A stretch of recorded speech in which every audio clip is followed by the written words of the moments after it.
la semaine dernière, voilà la suite. Donc, on parlait de la langue de référence, on parlait de où est-ce qu'on peut lire cet article, etc. Alors, il y a cette histoire de la vidéo YouTube en même temps. Donc, je vais vous la montrer en même temps, on va la regarder ensemble, parce que je la commente en même temps en général. Si vous avez bien compris, en fait, YouTube,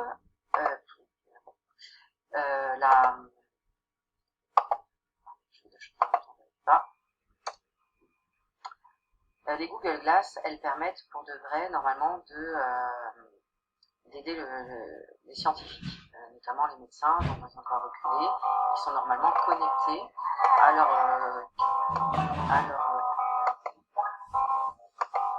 d'autres médecins qui sont situés dans des endroits qui ont plus de matériel. Voilà. Mais Google n'a pas voulu faire simplement de la bienfaisance.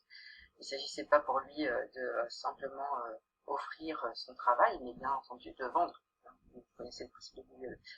Et donc ils avaient au départ conçu des Google Glass pour nous, pour le public, exactement pareil qu'on a les montres connectées. Alors ils les ont sortis, puis ça n'a pas fonctionné, mais voici une publicité quand ils les ont sortis.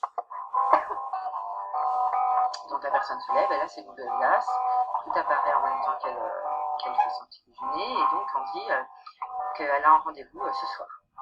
Elle regarde dehors, et là, moi, ça me fait mourir de rire, parce que en regardant dehors, ce qui apparaît, c'est le temps qu'il fait, et les degrés. Alors, c'est des Fahrenheit, c'est pas la même chose que nous, c'est pas les Celsius, mais en tout cas, ça lui dit combien de degrés il fait dehors. Je vous rappelle qu'on a simplement besoin d'ouvrir la fenêtre pour le savoir. Et donc là, ça lui apparaît sous les yeux. Voilà, il se fait son petit repas et en même temps qu'il mange, il y a un appel et donc je pense qu'il doit l'accepter.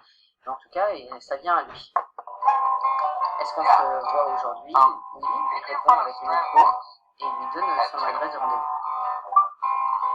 Et il continue à manger, mais il a cette espèce de pollution visuelle qui lui arrive tout le temps. Notamment ici, regardez.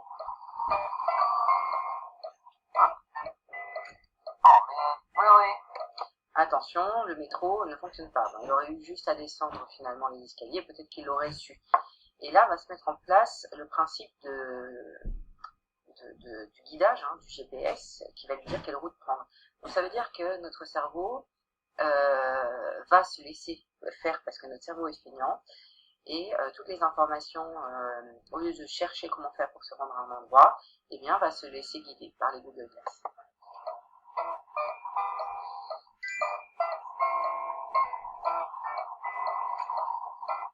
Là, vous marchez, vous tournez à gauche, vous tournez à droite. Ce qui peut être dangereux, c'est qu'en plus, ça lui apparaît tout le temps, et donc il est un peu moins concentré sur son trajet, donc les gens qui marchent, contre lesquels il peut se soigner, les voitures, etc. Donc c'est assez dangereux. Sweet.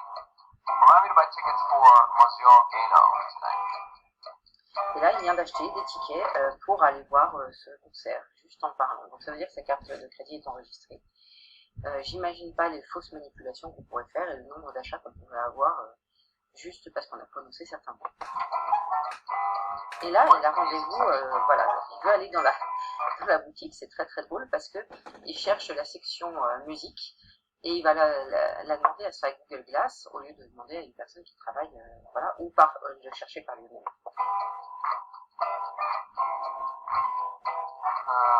Oh, yes, this is it.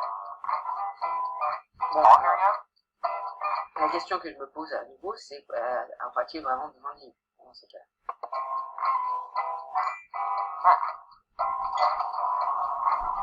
Hey dude, how's it going? Want to go check out that new place I was telling you about? Sure. This stuff's really good. Hey, just a second. Cool. Et là, il a juste coché qu'il était là, pour que les gens sachent où il est. Thanks, man. Ça veut donc dire que toute sa conversation, etc., peut être filmée avec son ami. Tant qu'il a ses Google Glass, Take a photo of this. c'est aussi sans bouger finalement. Il prend une photo et il la partage. Oh, I went late. Music, stop. Et puis, il va appeler la personne et il va lui montrer ce qu'il voit. Hi, what's up? Hey. Hey. You want to say something cool? Yeah, sure. Yep. Okay, here goes.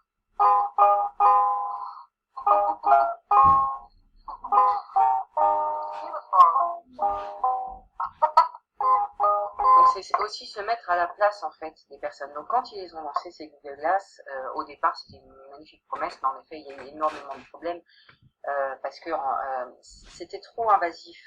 Vous avez ces espèces d'écrans qui viennent tout le temps. Vous coupez au niveau de votre vue, c'est assez gênant et les cerveaux a du mal à s'y habituer. Hein. Donc pour l'instant, elles sont pas du tout au point. C'est pour ça que vous n'entendez pas parler en ce moment. Mais bien entendu, c'est pas quelque chose qui est fini. Ils sont en train de faire de la recherche dessus de manière à améliorer le processus. Alors, on en arrive au bilan. En quoi ces extraits de texte sont-ils des extraits scientifiques?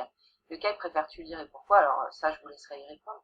Mais ce que vous avez vu, c'est une évolution en fait dans le procédé scientifique. Le premier texte étant d'un scientifique à destination d'un scientifique, bon en plus antérieur d'un point de vue temporel. Ensuite, un de journaliste qui explique de manière plus posée, qui essaye d'être le plus concret possible. Et puis là, le dernier qui mêle et le jargon journalistique et le jargon scientifique, et aussi cette mode de l'anglicisme qu'on utilise beaucoup. Et puis un peu de publicité quand même dans le côté Google Glass, même si là ils sont appesantis sur les avancées scientifiques. On peut dire quand même qu'il y a la volonté de vendre.